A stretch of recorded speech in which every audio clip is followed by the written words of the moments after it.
دوستو، حفاظ کرام یعنی کہ تمام حافظوں کی قدر و اہمیت لوگوں کو رمضان میں معلوم ہوتی ہے۔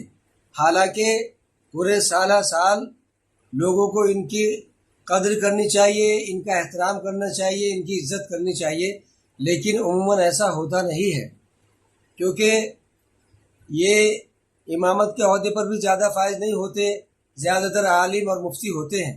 لیکن رمضان میں جب تراویح کا موقع آتا ہے تو ایک 15 سال کا 16 سال کا حافظ بھی جو ہے وہ تراویح پڑھاتا ہے، اور مسجد سے تعلق رکھنے والے، چاہے وہ کتنے بڑے عہدے پر ہو، ڈاکٹر ہو، انجینئر ہو یا ایم ایل اے ہو یا پردھان ہو، اس کے پیچھے وہ نماز پڑھتے ہیں۔